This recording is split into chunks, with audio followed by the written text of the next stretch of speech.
But the wedding breakfast is half-eaten, which is a consideration of the most serious importance. But the ceremony has not taken place. We can't get a parson. Can't get a parson? Why, how's that? They're 3 a penny. It's the old story, the Grand Duke. It seems that little imp has selected this, our wedding day, for a convocation of all the clergy in the town to settle the details of this approaching marriage with the enormously wealthy Baroness von Krakenfeld. And there won't be a parson to be had for love or for money until 6 o'clock this evening. And as we produce our magnificent classical revival of Troilus and Cressida tonight at 7, we have no alternative but to eat our wedding breakfast before we've ended. So sit down and make the best of it. Well, we shall soon be freed from his tyranny. Tomorrow, the despot is to be dethroned. Hush, rash girl! Know ye not that in alluding to our conspiracy without having first given and received the secret sign, you are violating a fundamental principle of our association? The secret sign? By the mystic regulation of a dark association, ere you open conversation with another kindred soul, you must eat a sausage roll. You must eat a sausage roll, a sausage roll. If in turn he eats another, that's a sign that he's a brother. Each may fully trust the other. It is quaint and it is droll, but it's bilious on the whole. Very bilious on the whole. It's a greasy kind of pasty, which perhaps a judgment hasty might consider rather tasty. Once to speak without disguise, it found favor in our eyes. It found favor in our eyes. But when you've been 6 months feeding, as we have on this succeeding, bilious food, it's no ill breeding if that these repulsive pies are offended gorgeous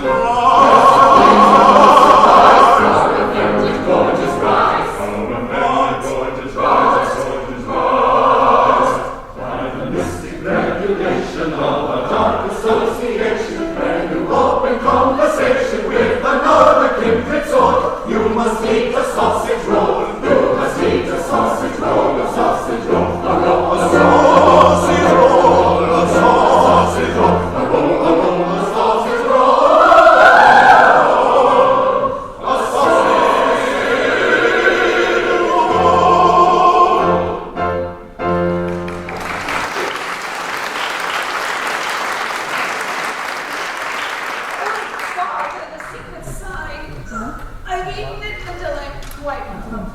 And it's so unwholesome. Why, we should all be as yellow as frogs if it wasn't for the makeup. All this is rank treason to the cause. I suffer as much as any of you. But I'm a conscientious conspirator, and if you won't give the sign, I will. Poor martyr. He's always at it, and it's a wonder where he puts it. Well now, about Troilus and Cressida. What do you play? I may very well play nothing, because there may not be a production of Troilus and Cressida, or for that matter, Troilus and anything. What?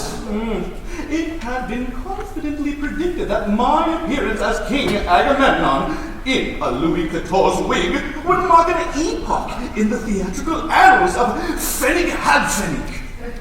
Were it not for the fact our miserly Grand Duke Rudolph, in one of his more contemptible moods of fine natural austerity, has issued an edict abolishing the National Theatre. Oh, I should like to pull his grand ducal ears for him. He is the meanest, the cruelest, the most spiteful little man in Christendom. That is why we have banded together in conspiracy. Once the Grand Duke has been overthrown, we are all sworn to vote for our company manager, Ernest Dunkhoff, to succeed the dethroned one and thus ensure the continuity of our employment. He's sure to be elected. His entire company has promised to plump for him on the understanding that all the cases about the court are filled by members of his troop, according to professional precedents. Here comes Ernest Dummkopf. Now we shall know all about it. Oh, it's a certainty, a practical certainty. 2 of the candidates have been arrested for debt, and the 3rd is a baby in arms. So, if you keep your promises and vote solid, I'm cocksure of election. Trust to us. But you remember the conditions. Yes, all of you shall be provided for life. Every man shall be ennobled. Every lady shall have unlimited credit at court milliners, and all salaries shall be paid weekly in advance. Oh, it's quite clear he knows how to rule a Grand Duchy. Rule the Grand Duchy? Well, I'm a good girl. For 10 years past, I've ruled the theatrical company. A man who can do that can rule anything.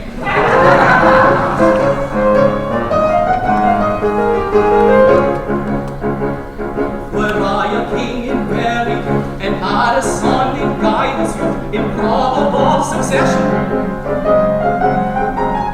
to teach him patience, teach him tact, promptly in a fix to act, he should adopt in point of fact a manager's profession. To that condition he should stoop, despite a two-for love, with 8 or 10 stars in his brook, all jealous of each other, all jealous of each other. For the man can rule a theatrical group, each member a genius and some of them too, and manage to humor them early and late, can govern this company state. To the man who can rule a theatrical group, each member a genius and some of them too, and manage to humor them early and late, can govern the state. Govern the state. Yes, for state.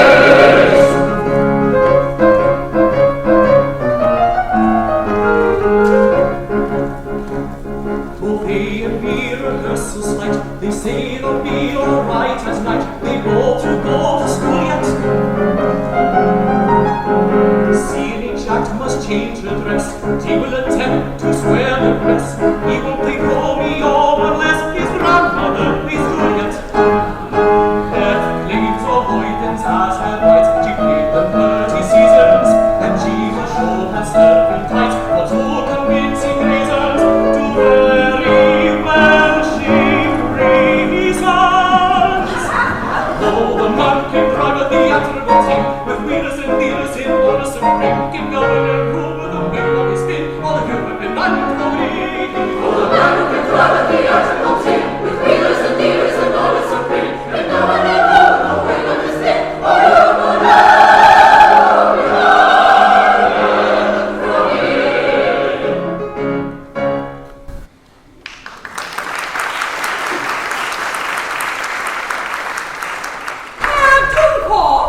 A word with you. Love of my life. No compliments.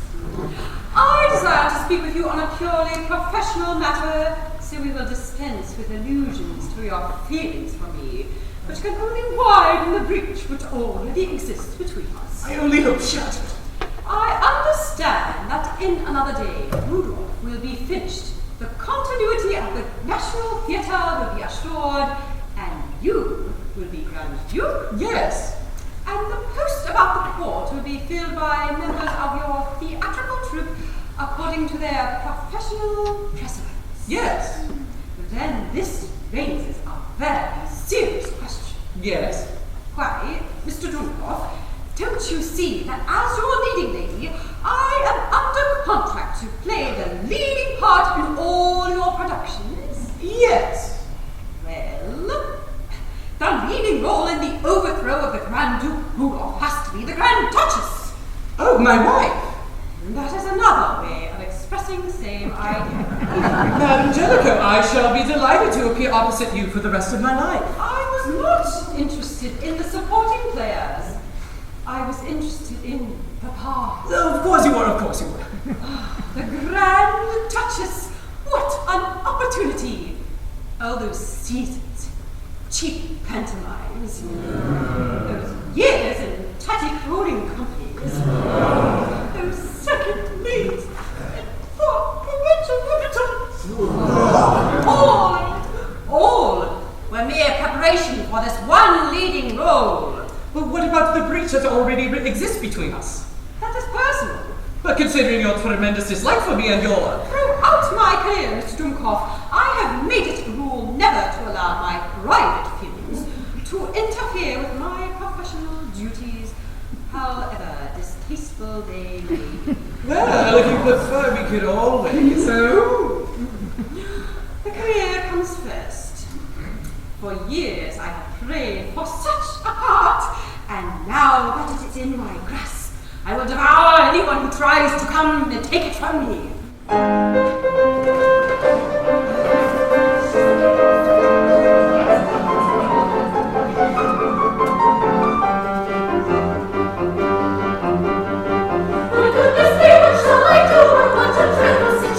That's all you're for to do, you know nothing discrimination. I'm sure I don't know where to go. It's what me into such a traitor. It's what me into such a traitor. Listen, all events I know, the sooner we are off the better. Yes, the sooner of the better. Yes, the sooner of the better.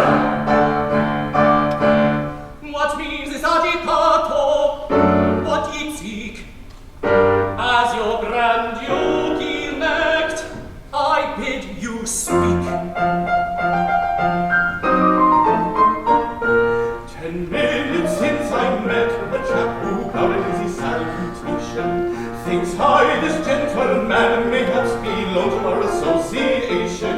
But on the whole uncertain yet, a sausage roll I took and ate. The chap replied, I don't embellish by eating a tree with obvious relish. Gracious, gracious, gracious, Father, eat me sausage rolls with relish.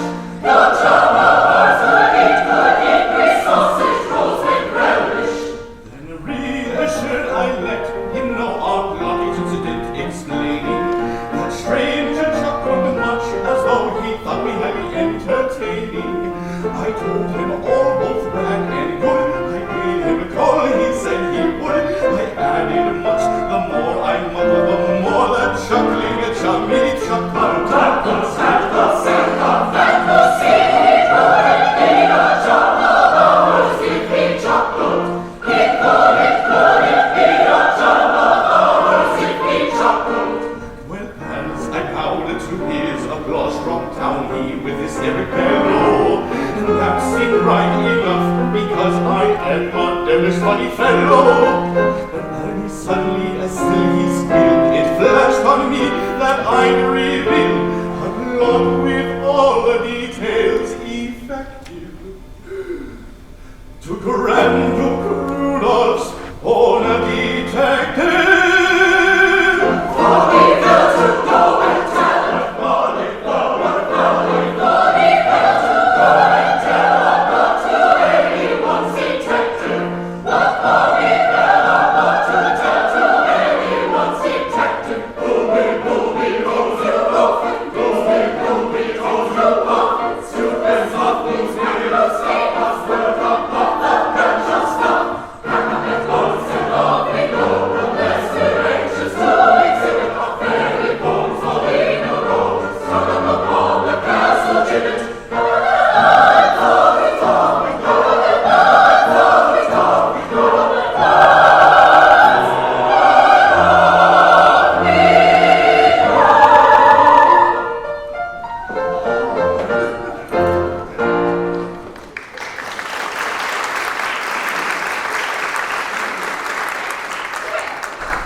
Fancy my choosing the Grand Duke's private detective of all men to make a confidant of.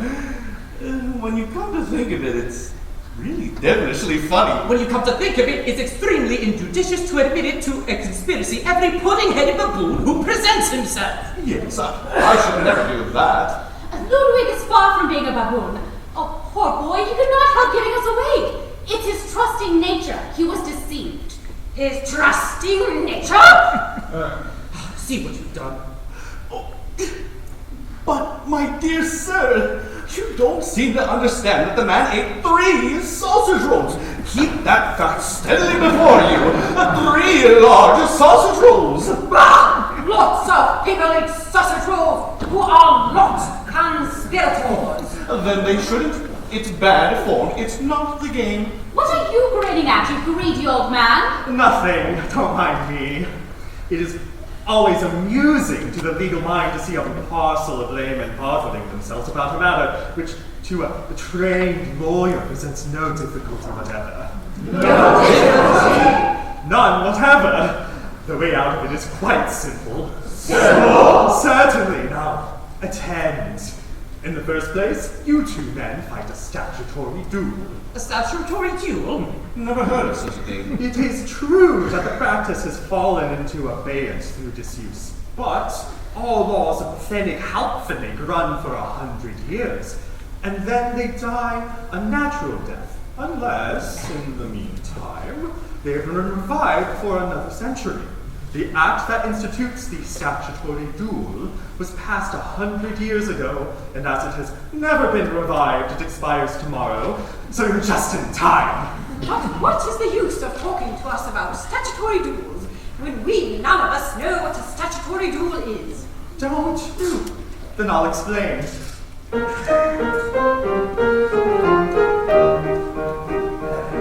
About a century since, the code of the duello, to sudden death for want of rest and many a strapping fellow, the then presiding prince, who useless bloodshed hated, he passed an act short and compact, which may be briefly stated. Unlike the complicated laws of parliamentary draftsmen, it may be briefly stated. We know that complicated laws of parliamentary draftsmen cannot be briefly stated. By this ingenious law, if any two shall quarrel, they may not fight with falchions bright, which seem to him immoral, but each a card shall draw, and he who draws the lowest shall so to set be henceforth dead, in fact a legal goest. In exigence of rhyme compels, orthography foregoes her spells, and ghost is written goest. With perfect emphasis he dwells upon orthography and spells, that kind of funds the lowest. When all the losers prompt by pleasing legal fiction, and friend and foe have wept their woe in counterfeit affliction, the winner must adopt the loser's correlations, discharge his debts, pay all his bets, and take his obligations. The winner must adopt the loser's correlations, discharge his debts, pay all his bets, discharge his debts, pay all his bets, and take his obligations. Then short to briefly sum the case, the winner takes the loser's place with all its obligations. Now meaning the estate of peace, the winner takes the loser's place with all its obligations. Now meaning the estate of peace, the winner takes the loser's place. Now meaning the estate is the winner takes the loser's place with all its obligations. Obligations.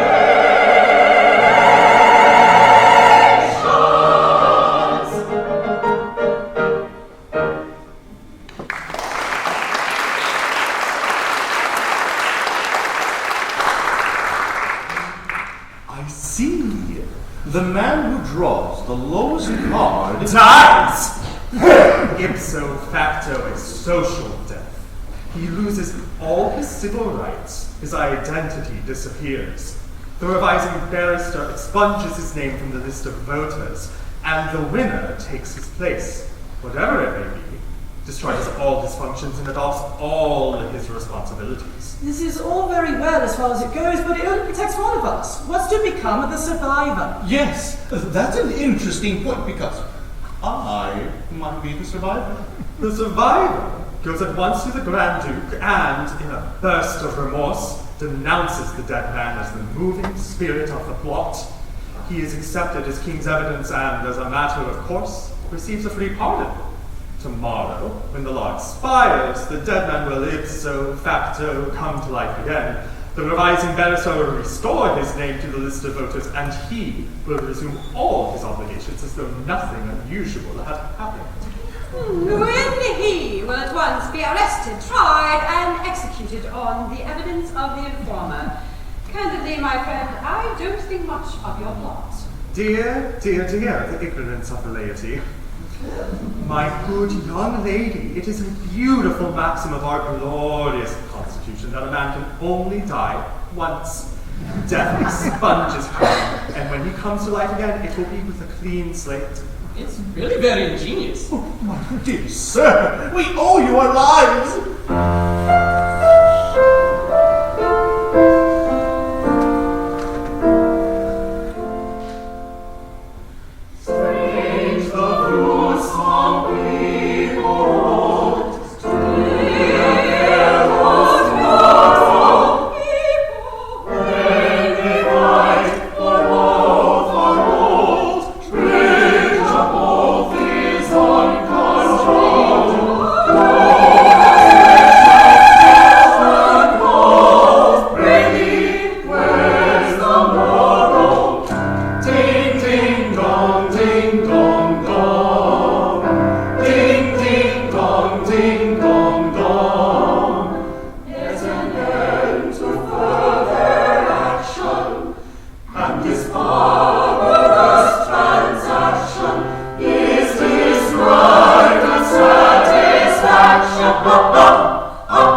rising bonhomie, but dignified formality, consistent with economy.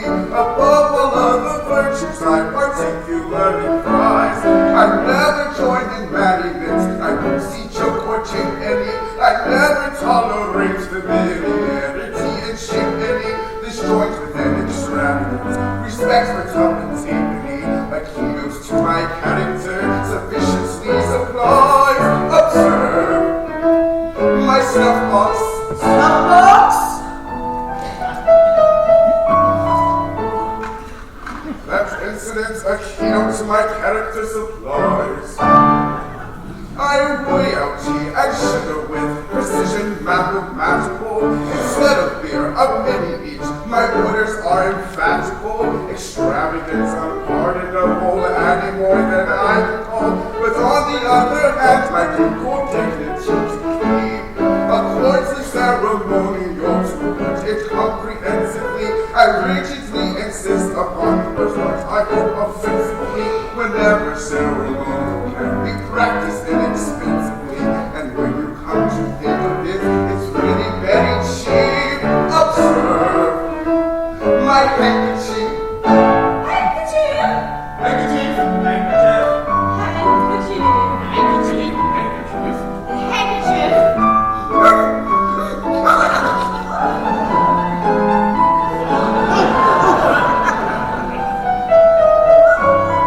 It's alien precedent really very cheap.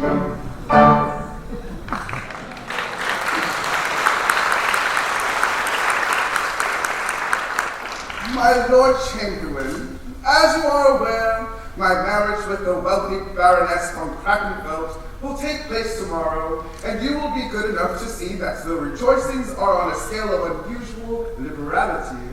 Pass that on. Liberal rejoicing! Liberal rejoicing! Liberal rejoicing! The sports will begin with a wedding breakfast theme. The leading pastry cooks of the town will be invited to compete, and the winner will not only enjoy the satisfaction of seeing his breakfast devoured by the Grand Ducal pair, but he will also be entitled to have the arms of Finnick Hauptfinnick tattooed between his shoulder blades. The Vice Chamberlain will see to this. Tattoo! Tattoo! Tattoo! All the public fountains of Speisesaal will run with ginger beer Heim and Kranzwein at the public expense. The Assistant Vice Chamberlain will see to this. Couldn't find it! Couldn't find it! Couldn't find it!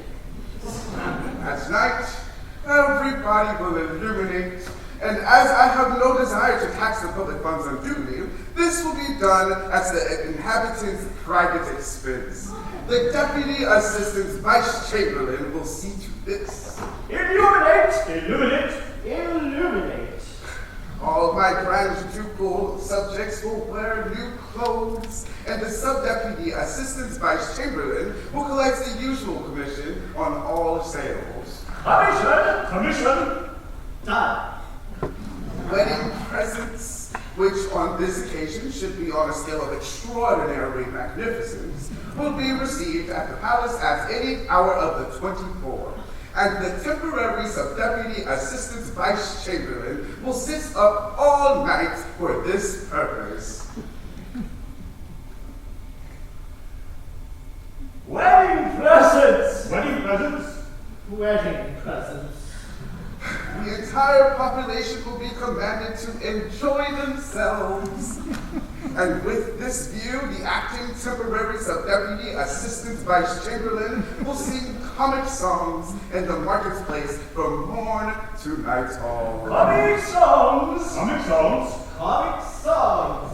I am the very model of a motivated gentleman. Not now. Finally, we have composed a wedding anthem with which the entire population are required to provide themselves. It will be obtained from our Grand Ducal publishers at the usual discount price, and all the chamberlains will be expected to push the sale. Now, get out. Out you go. Go away. Get out.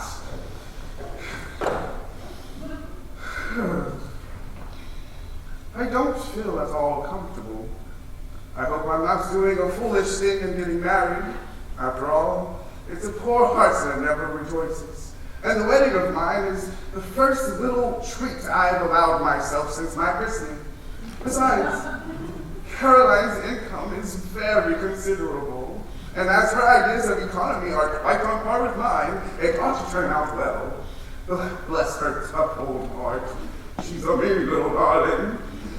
Oh, here she is, punctual to her appointment. Rudolph, why, what's the matter? Why, I'm not quite myself, my pet. It's the low diet, I think.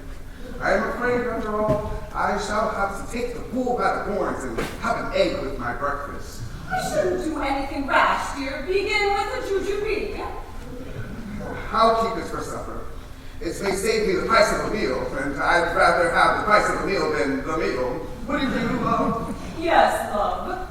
Oh, we're going to get on splendidly, aren't we? Yes, we will have the most economical marriage in history. If we don't starve to death in the meantime.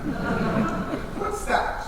Oh, it's a letter which your detective asked me to hand to you. I wrapped it up in yesterday's paper to keep it clean. Oh, it's only his report. That'll keep. But, I said, you've never been and bought a newspaper? My dear Rudolph, do you think I'm mad? It came wrapped around my breakfast. I thought you were not the sort of girl to go and buy a newspaper. Well, as we thought it, we may as well read it. What did it say? Why, dear me, here's your biography. Our detested despot. Yes. I fancied that's her first to be. And it says, oh, it can't be. What can't be? Why, it says that although you're going to marry me tomorrow, you were betrothed in infancy to the Princess of Monte Carlo. Oh, yes. That's quite right. Didn't I mention it? Mention it? You never said a word about it. Well, it doesn't matter because, you see, it's practically off. Practically off? Yes. By the terms of the contract, the betrothal is void unless the princess marries before she's of age. Now, her father, the prince, is stony broke and hasn't left his house for years for fear of arrest. Over and over again, he has implored me to come to him to be married, but in vain. Over and over again, he has implored me to advance him the money to enable the princess to come to him, to me, but in vain. And as the princess comes of age, that's true tomorrow. Well, that's true tomorrow. I'm a free man. So I appointed the hour for our wedding, as I shall like to have as much marriage as I can to get for my money. Oh, my thoughtful darling. Oh, Rudolph, we ought to be very happy. If I'm not, it'll be my first bad investment. I often picture us in the long, cold, dark December evenings, sitting close to each other, singing impassioned duets to keep us warm. As warm a penny roll we sing, it's not reprehensive to think what joys our world will bring when we dispose to do the thing upon a scale extensive, enrichment to the thing that clear. That's the average once a year. You are an open-handed dear. Mind you, it's expensive. No doubt it is expensive. How fleeting are the glutton's joys, with fish and fowl you lightly toys. And pays such expensive tricks sometimes as much as 2 and 6. 2 and 6. As 2 and 6. Sometimes as much as 2 and 6. It gives a no advantage mind, for you and me have only dined, and you remain when once is down a man's for man. I have a crown. I have for crown. I have a crown. Yes, 2 and 6 is not a crime. Then let us be one to say merry, and rejoice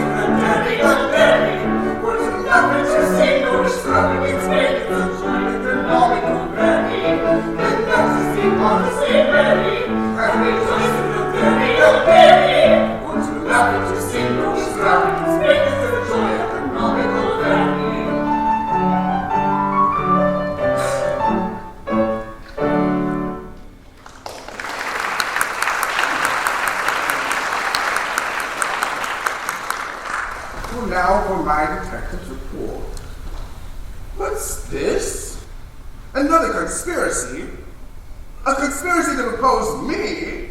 And my private detective was so convulsed with laughter at the notion of the conspirator selecting him for a confidant that he was physically unable to arrest the malefactor. Why, it will come off. This comes of engaging a detective with a keen sense of ridiculous. For the future, I'll employ none but Scotchmen. And the plot is to explode tomorrow, my wedding day. Oh, Caroline! Caroline! What's to be done? Excuse me, sir. Oh, go away! Can't you see I'm in a state? I have a message, sir. Oh, really? I'm about to be blown up on my wedding day. I don't have time for boys with messages. Well, it's from the Prince of Monte Carlo. The Prince of Monte Carlo! Oh, good heavens. My dear Rudolph, an unexpected piece of good fortune has occurred to us, and we now have ample means. Be happy. Oh, God.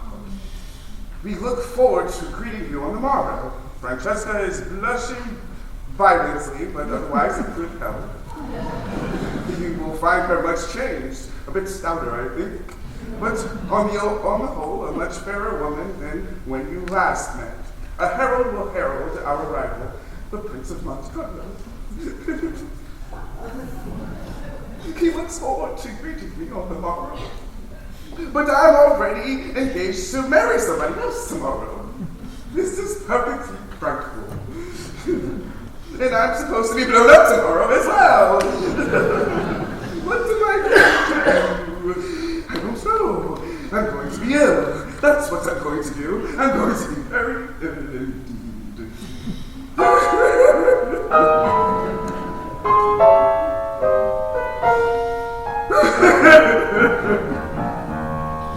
When you find your broken young Briton, who is all in a shrivel and twitter, with a palate and pleasantly bitter, as if you just reaching up there, when your legs are as thin as the fibers, and you're plagued with unruly insiders, and your spine is all creeping spiders, and your heart you can't hold it.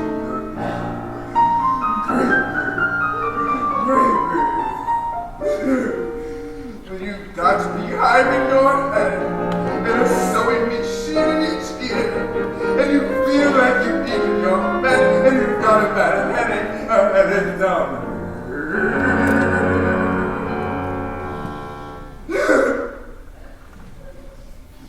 When such facts are about, and those symptoms you find in your body or crowd, it's a shame to look out. You may make up your mind that you better lie down. Go at once, and lie down.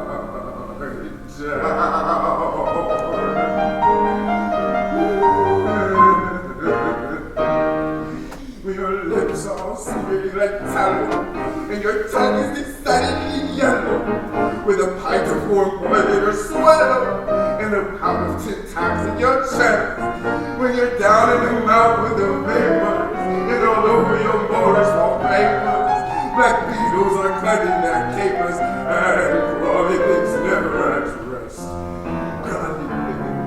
Crawly things. When you doubt in your head is your home, and you jump in an open door slab, then you've gone to a state which is known as the medical world as Jim.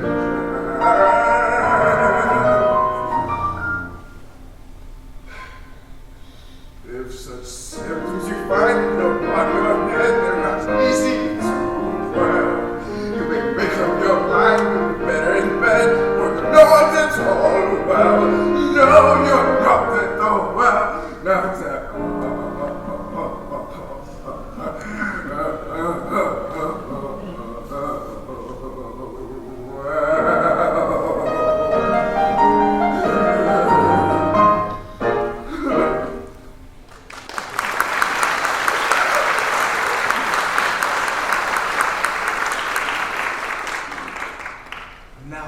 for my confession and full pardon. They told me the Grand Duke was dancing duets in the marketplace, but I don't see him. Hello? Who's this? Why, it is the Grand Duke. Who are you, sir, who presume to address me in person? If you've anything to communicate, you must fling yourself at the feet of my acting temporary sub-deputy assistant vice chamberlain, who will fling himself at the feet of his obedient superior, and so on, with successive foot flingings through the various grades. Your communication will, in the course of time, come to my accustomed knowledge. But when I inform you, Your Highness, that in me you see the most unhappy, the most unfortunate, the most completely miserable man in You, the most miserable man in my whole dominion? How can you have the face to stand there and say such a thing? Why, look at me. Look at me! Well, I would be a crybaby. Crybaby? You have just been told that you were going to be deposed tomorrow. And perhaps blown up with dynamite for all I know. Wouldn't you be a crybaby? I do declare, if I could only hit upon some cheap and painless method of putting an end to an existence which has become insupportable, I would unhesitatingly adopt it. You would? I see a magnificent way out of this. Are you by any chance in earnest? If he falls for it, my career is assured. In earnest? Why, look at me. Oh, he's hooked. Oh, it's brilliant. Why, if you are really in earnest, if you really desire to escape scot-free from this impending, this unspeakably horrible catastrophe without trouble, danger, pain, or expense, why not resort to a statutory duel? A statutory duel? Yes, the act is still in force, but it will expire tomorrow afternoon. You fight, you lose, you're dead for a day. Tomorrow, when the act expires, you will come to life again. And in the meantime, the explosion will have taken place, and the survivor will have had to bear the brunt of it. Yes, that's all very well, but who'll be fool enough to be the survivor? Actuated by an overwhelming sense of attachment to your grand ducal person, I unhesitatingly offer myself as the victim of your subject's fury. You do? Well, really, that's very handsome. I dare say being blown up is not nearly as unpleasant as one would think. Yes, it is. It mixes one up awfully. But suppose I were to lose. Oh, well, that's easily arranged. He's taken the bait. I'll put up an ace up my sleeve.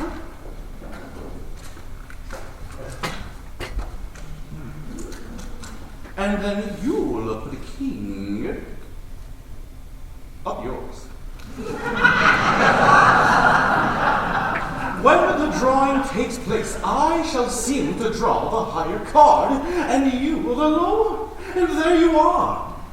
Oh, but that's cheating. Oh, it is. I don't really know about that. Not that I mind, but I say, you won't take an unfair advantage of your day of office. You won't go tipping people or squandering my little savings on fireworks or any nonsense of that. I am hurt, really hurt, by the mere suggestion of it. You wouldn't like to put down a deposit, perhaps? No, I don't think I should like to put down a deposit. Or give a guarantee? A guarantee would be equally open to objection. Yes, but think of all the damage you might do in one day. I was thinking of it. I beg your pardon.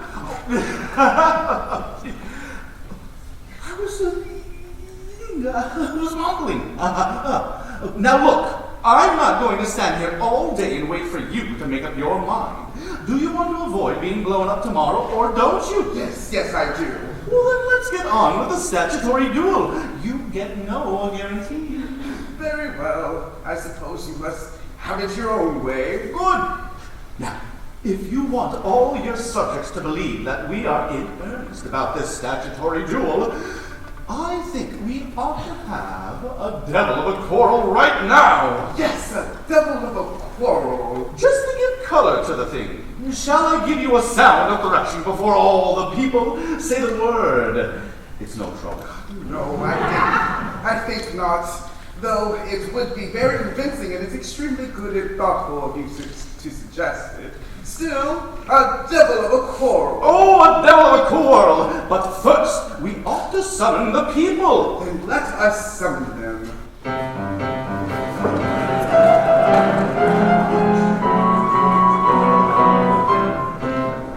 All hither, all you people, when you hear the fearful news. All the pretty women weep, men will shiver in their shoes, and they'll all cry, Lord, defend us, when they learn the fact tremendous. That to give this man his rule. In the statutory duel, This plebeian man of shoddy is contemptible, nobody your grand duke does not refuse.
Dead as a door, there lives a dog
much may be done.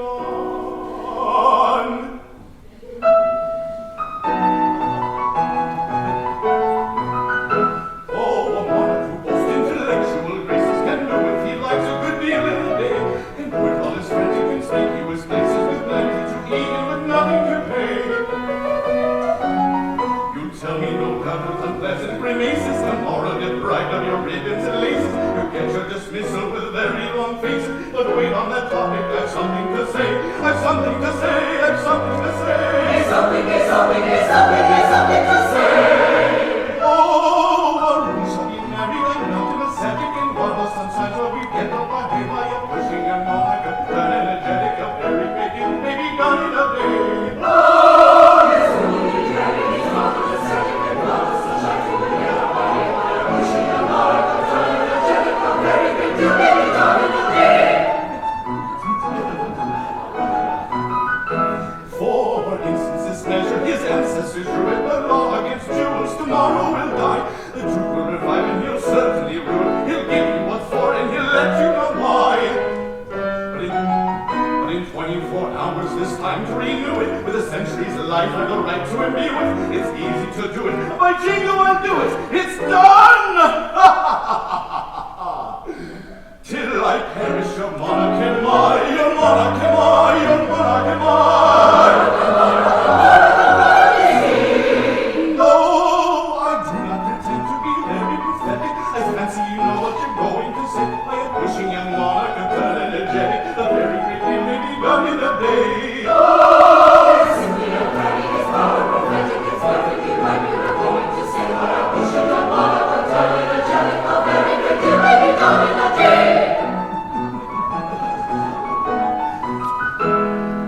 This very afternoon at 2 about, the court appointments will be given out to each and all, for that was the position according to professional position. Hurrah! Hurrah!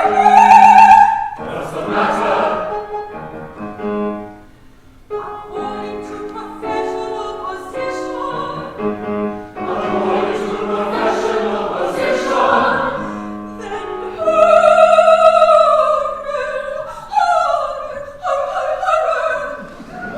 What's the matter? What's the matter? our duty if will rise we never shine. This Spartan rule applies to everyone. In theatres as in life, each has his line. This are the grand Duke's fame. Well, what's the matter? For agony is none. Oh, that's the matter, is it? A maxim new I do not start. The canons of dramatic art decree that this repulsive part, the Grand Duke's wife, is mine. Can this be so? I do not know, but time will show if this be so. Time will show if this be so. The lady's right. The lady's right, though Julia's engagement was for the statement. It certainly frees Ludwig from his connubial promise. Though marriage contracts or whatever you call them are very solemn, the magic contracts which you all adore so are even more so. That's very true. The marriage contracts are very solemn. The magic contracts are even more so.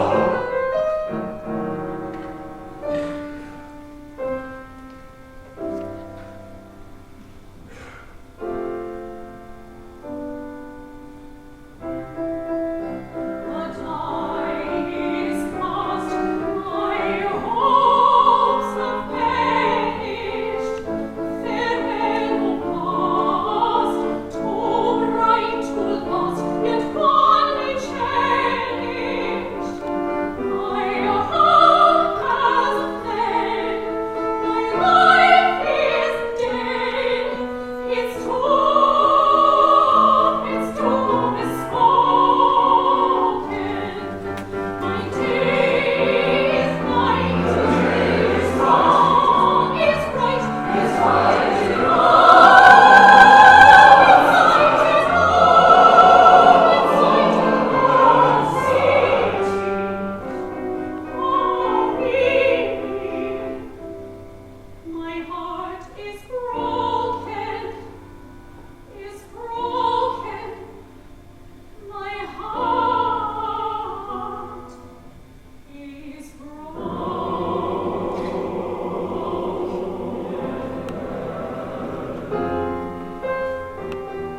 topics will not touch upon. Let us begin as we were going on. For this will be a jolly day for good and for me. Sing hey the jolly tunes of penny company. From morn to night our life shall be as merry as it be. Sing hey the jolly tunes of penny company. Oh, state and ceremony will utterly abolish, but we don't mean to insist upon a necessary polish, and on the whole I'd like to think we'd rather find it abolished. Sing hey the jolly tunes of penny company. The jolly jolly jeans, The jolly jolly jeans, the jolly jolly jeans, the jolly jolly jeans, the jolly jolly jolly jolly jolly jolly jolly jolly jeans. For this will be a jolly company. Sing hey the jolly jeans of penny company. From morn to night and night a day as merry as it be. Sing hey the jolly jeans of penny company. But stay, I'm moving toward without a courtly courtesy. We shall pass through what I and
Yes, I'd expect you'll often have a few words.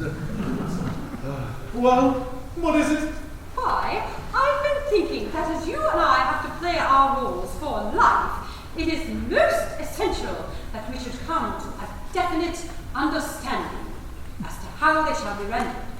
Now, I've been considering how I can make the most of the Grand Duchess.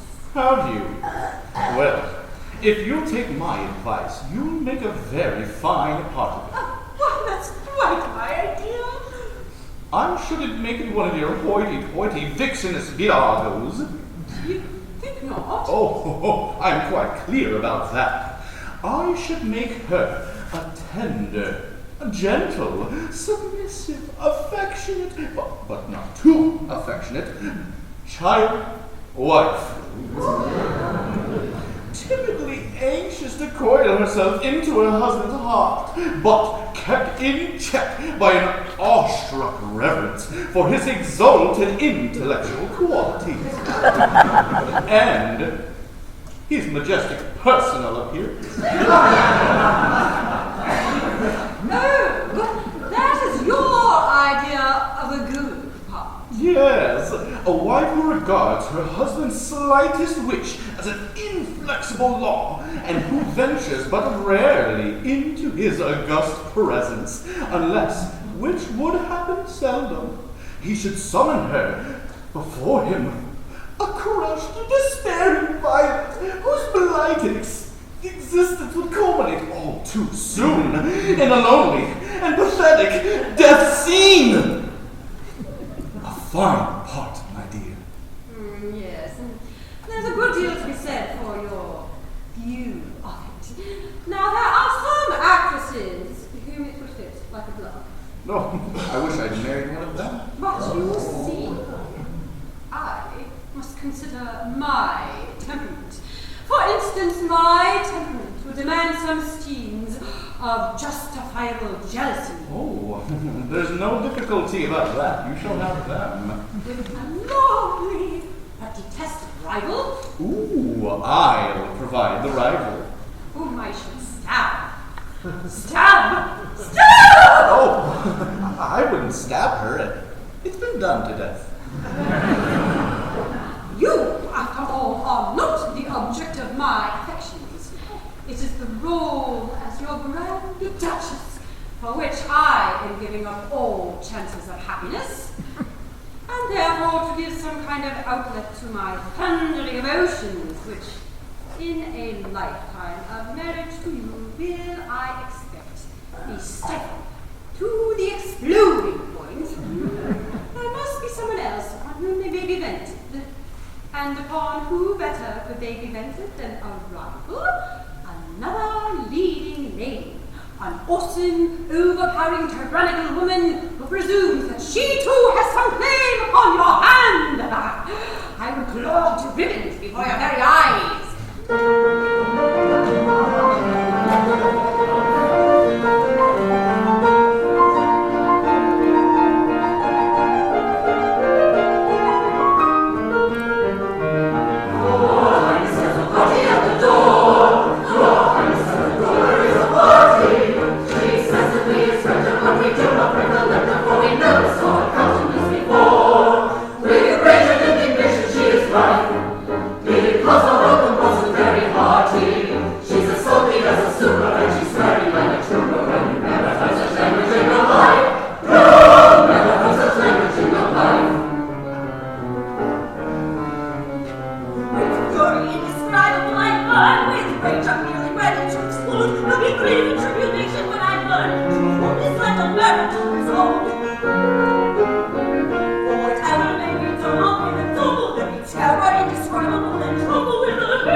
delicate combination of both effects.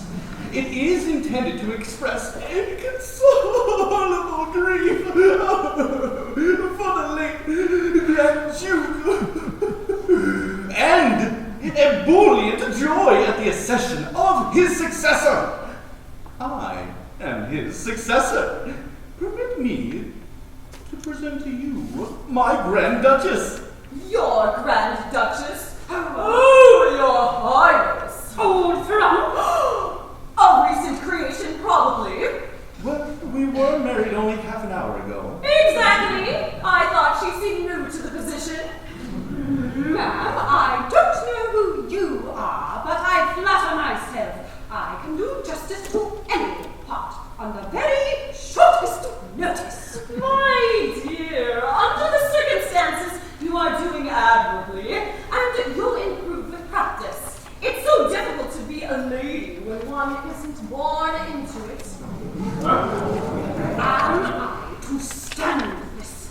Am I not allowed to pull it to pieces? No. It isn't Greek. Be violent, I beg. And now tell me all about this distressing circumstance. How did the Grand Duke die? He perished nobly in a statutory duel. In a statutory duel? But that's only a civil death. And the act expires tonight, and then he will come to life again. Well, no. Anxious to inaugurate my reign by conferring some inestimable boon on my people, I signalize this occasion by reviving the law for another 100 years. For another 100 years? Then set the merry joy bells ringing, let festive epilenia resound through these ancient halls. Cut the satisfying sandwich, roach the exhilarating marsala, and let us rejoice today if we never rejoice again. But I don't think I quite understand.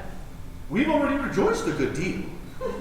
Happy man, you little wreck of the extent of the good things you are in for. When you killed Rudolph, you adopted all of his overwhelming responsibilities.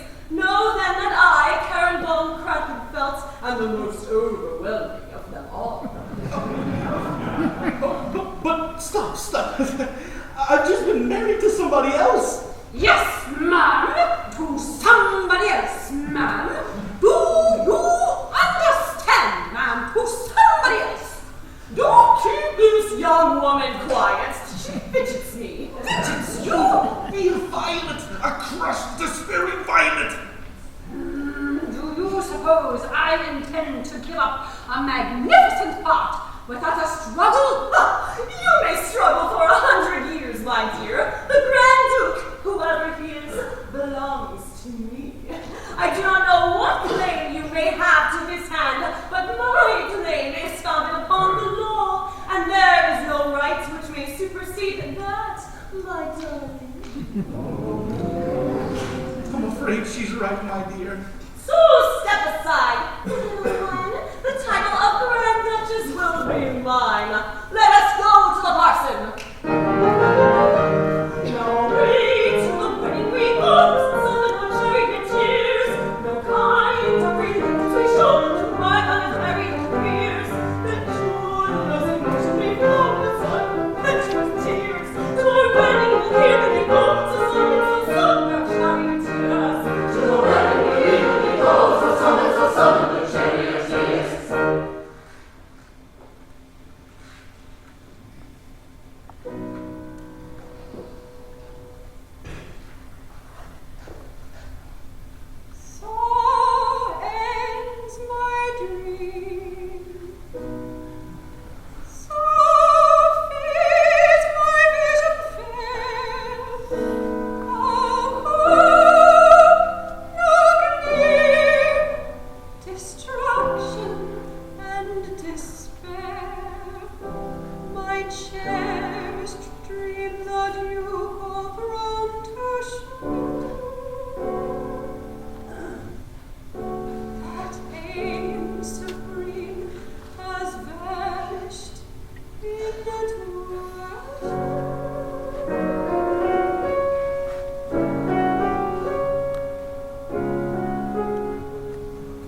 To our new homes in the cemetery for the next 100 years. Life has looked more promising at other times. What are you doing up and about? Why aren't you in your graves? You wretched little beast! You're the cause of all this. Me? Me? Don't point at me. You're a legal ghost. I'll show you how much of a ghost I am. Get back! Get away! They're supposed to be in the cemetery. What difference does it make? There's nobody here to see us here. They've all gone up to celebrate Ludwig's 3rd wedding. What a bizarre and unfortunate turn of events have taken. You gentlemen actually have my sympathy. For the next 100 years? For the next 100 years. And now let me tell you something, my little legal genius. My friend and I will return to the cemetery where we are confined for the moment, thanks to your murdering, and we will remain there for the rest of the day. But at moonrise, my black-robed friend, if you have not determined a way to bring Master Doomcough and myself back to life, the two of us shall embark upon our supernatural careers in earnest and haunt you every day and night forever. There, that should do it. Threaten an attorney with physical violence and watch him dissolve into a blob of jelly. This is the worst mess I've ever been in my entire career as Grand Duke. It's the worst mess I've ever been in as company manager. The Dieter's had his ups and downs, but I never expected to lose everything at the draw of a card. Well, politics are like that, aren't they? I suppose. Some of the best theatrical scenes are based upon the behavior of political figures. And some of my most important political decisions have been based on things which I've seen on the stage. That's why we wound up in the same graveyard. No matter what either the politician or the strolling player do, the public is always eager to condemn us for it. We have a lot in common. I found it! I found it! Will you keep your voice down? I found it. Found what? The way out of your difficulty. You're going to bring us back to life? I am indeed. In less than 100 years? In less than half an hour, if you'll come along to my office. It seems a fair enough bargain. Can one's fortune in real life really swing suddenly upwards as it does in the theater? They do it in politics as well, so there must be some. The wedding procession is returning. Come along. Come along.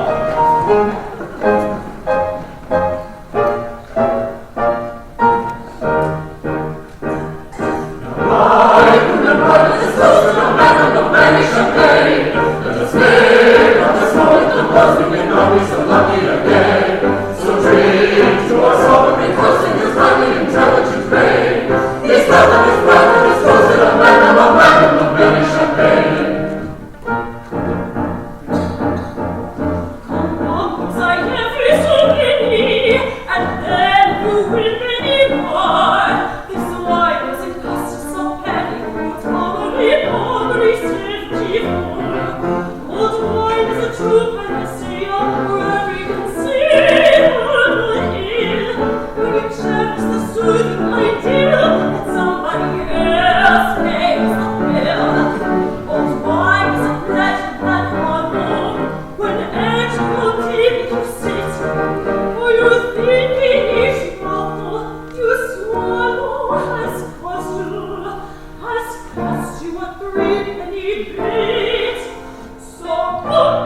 encroaching. Who may this be? Who may this be? Who may this be? Who may this be? Who is he?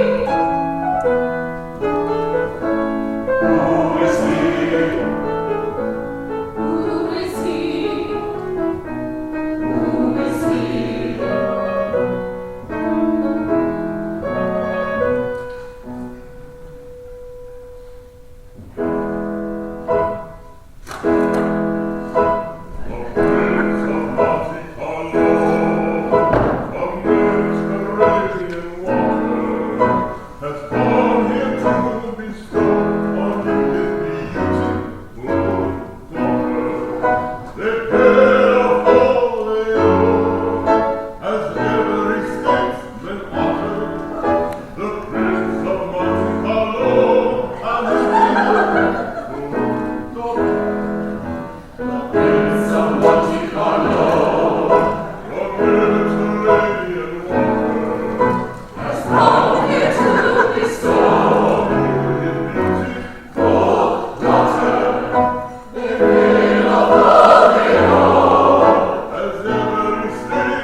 Presentable.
time to compel the Grand Duke to fulfill the terms of his marriage contract. Another hour, and we should have been too late. What are they talking about? I don't know. Yes, Papa, and if you hadn't fortunately discovered a means of making an income by honest industry, we should never have got here at all. Who are these people? Very true. Confined for the last 2 years within the precincts of my palace by an obdurate bootmaker who held a warrant for my arrest. I devoted my enforced leisure to a study of the doctrine of chances, mainly with the view of ascertaining whether there was the remotest chance of my ever going out for a walk again. And this led to the discovery of a singularly fascinating little round game, which I have called the roulette, and by which in one sitting I won no less than 5,000 pounds. My first act was to pay my bootmaker, my second to engage a good, useful working set of second-hand novos, and my third to hurry you off to Finnick as fast as a train de luxe could carry us. Yes, and a pretty job lot of second-hand nobles you've scraped together. But my good friend, what should you expect from 18 pence a day? I beg your pardon. Were you looking for anyone in particular, or just taking up air? This is an official state visit, and as with all official state visits, accompanied, as you can see, by a considerable degree of solemnity. Yes, I can see that at once. We are looking for the Grand Duke of Finnick. I am the Grand Duke of Finnick. Oh, and I am the Prince of Monte Carlo. How are you? You don't remember me? No. The Prince of Monte Carlo, from Mediterranean water. I think you're trying to tell me something.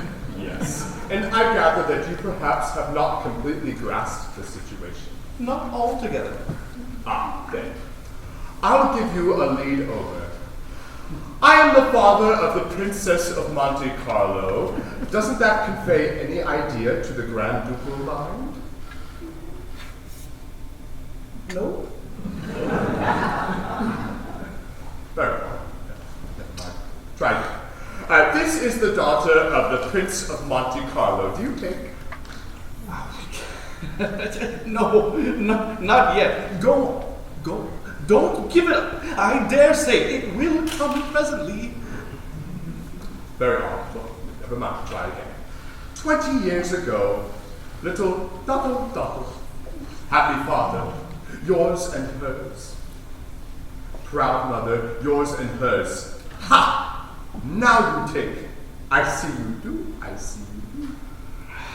Nothing is more annoying than to feel that you're not equal to the intellectual pressure of the conversation. I wish he'd say something intelligible. You didn't expect me? Oh, no, I grasp that. Thank you very much. No, I did not expect you. I thought not. But ha! At last I have escaped from my enforced restraint. No, you misunderstand me. I mean, I paid my debts. And how do you think I did it? Through the ingenious medium of roulette. Now you're getting obscure again. The lucid interval has expired. I'll explain. It's an invention of mine. The simplest thing in the world. Take my advice, quickly, and then set up a bed and play roulette. At once distrust you should know, and break the page and add the door. The word mistake is every break, a wild attempt to break the bank. But you may stake your life and live the bank will end by breaking ring. Models of gold, doesn't be left to put a record and order shot.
Capital game. Haven't a penny left. A pretty toy, isn't it? Have another turn? Thanks, no. I should only be robbing you. Do, dearest, it's such fun. Why, you forward little hussy, how dare you? You mustn't do that, my dear. Never in the presence of the Grand Duchess, I beg. Oh, Papa, he's got a Grand Duchess. Ah, Grand Duchess. My good girl, I've got 3 Grand Duchesses. 3 Grand Duchesses? Let us understand each other. Am I not addressing the Grand Duke Rudolph? Not at all. You're addressing another guest sort of Grand Duke altogether. This comes of not asking the way. We've mistaken the turning and got into the wrong Grand Duchy. But let us know where we are. Who the deuce is this gentleman? He's the gentleman I married yesterday. He's the gentleman I married this morning. He's the gentleman I married this afternoon. Well, I'm sure. Papa, let's go away. This is not a respectable court. All these Grand Dukes have their little fancies, my love. This potentate appears to be collecting wives. It's a pretty hobby. I should like to collect a few myself.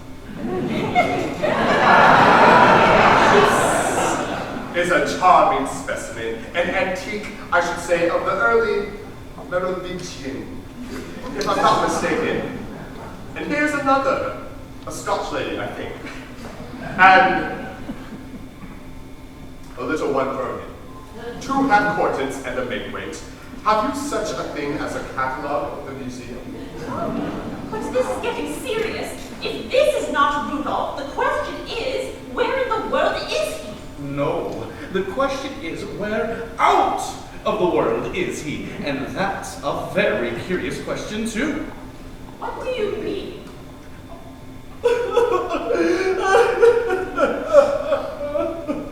The Grand Duke Rudolph died yesterday. What? Quite suddenly. Of cardiac affection. Cardiac affection? Yes. A pack of cardiac affection. He fought a statutory duel with me and lost, and I took over all his engagements, including this imperfectly preserved old lady to whom he was engaged for the last 3 weeks. 3 weeks? But I've been engaged to him for the last 20 years. 20 years? It's all right, my love. They can't get over that. He's yours. Take him and hold him as tight as you can. My own! Oh, here's another. The 4th in 24 hours. Would anybody else like to marry me? You, ma'am? Or you? Anybody? Get used to it. Here's another. I'm very sorry for you all, but you see, I've a prior claim. Come, away we go. There's not a moment to be lost.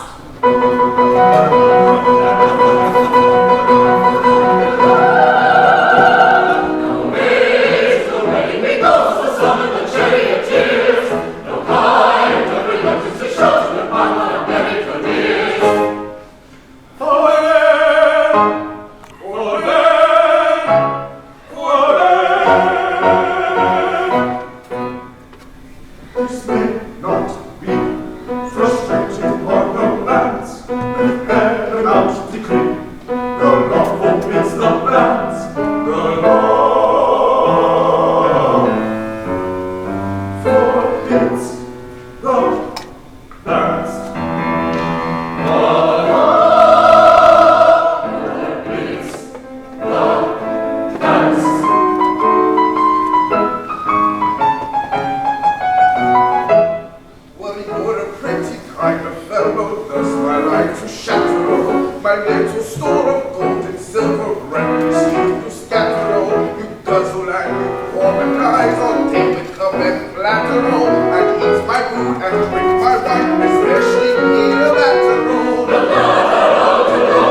collateral. You fascinate her double heart with pain and vulgar patteral. Although the deuce come out, you're unworthy to look at her.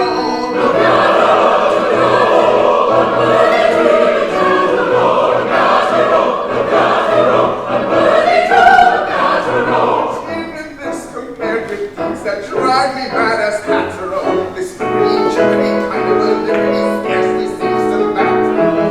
Even this compared with things that drive me mad as catteral. This liberty kind of a liberty scarcely seems to matter. For all you vulgar vagabond, you found an idle chatteral. You've done a deed on which I vow you won't get any batteral. You fancy you revive the law, big empty bragging chatteral. You can't, you shan't, you don't, you won't, you need a bragging chatteral.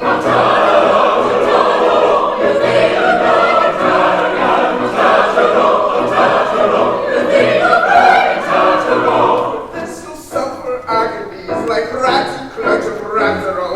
This liberty journey kind of a liberty fight to la la lateral.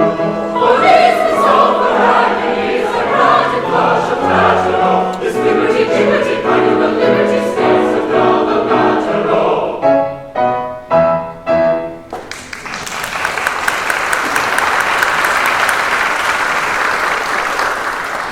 My good sir, it's no use you saying that I can't revive the law in face of the fact that I have revived it. You didn't revive it. You couldn't revive it. You are an imposter, sir. A company rogue, sir. You never were, and in all human probability, never will be Grand Duke of Finnick and Fiend. What? Never. Oh, my eternal economy. That's absurd. You know, I fought the Grand Duke. He drew a king and I drew an ace. He perished in inconceivable agonies on the spot. Now, as that's settled, we'll go on with the wedding. It isn't settled. You can't. Oh, you tell him I can't. Well, the fact is there's been a little mistake here. On reference to the act that regulates statutory duels, I find it expressly laid down that the ace shall count invariably as the lowest. As the lowest. So you're the Gilbert. And I am the Grand Duke of Finnick. Rudolph, Your Grace. you remember us? The Prince of Monte Carlo remembers to bring you water. You don't look a single day older. Who are these people? And my daughter, Francesca. Who has aged considerably. Francesca, say hello to your husband.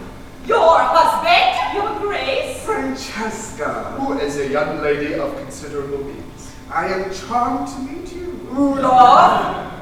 Who is this? Just someone I was engaged to this morning. Would you be free for dinner then? But I was engaged to Rudolph. Don't be a fool, Caroline. He's offering you a meal. And now that you have all this sorted out, do you still intend to abolish the National Theatre of Finnick? Because if you do, we will commence our plot to overthrow you all over again. Just think of the money it will cost me. My dear Grand Duke, may I present to you with the dowry of your bride. This will provide you with all of the financing you will need. What is it? I'll explain it to you after lunch. Do you suppose I could have some lunch as well? I worked up quite an appetite being married 3 times today. No, you can't have anything. You drew the ace, you're the ghost. Please, sir. Well, Ludwig, inasmuch as you have been dead for the last half a day, the law could not possibly possibly have been revived, and consequently, when the law expires 30 seconds from now, you may rejoin the living and have as much lunch as you like. Then we shall all go back to the parks and then thence to a magnificent feast to celebrate at the same time a 1, 2, 3, 4 quadruple wedding, the safe arrival of Prince of McCallum, the permanent subsidy of our beloved National Theatre, and the restoration of internal peace to the magnificent and ancient dukedom of Finnig-Halfpenny. I'm alive! And I can think of no happier note on which to close these proceedings.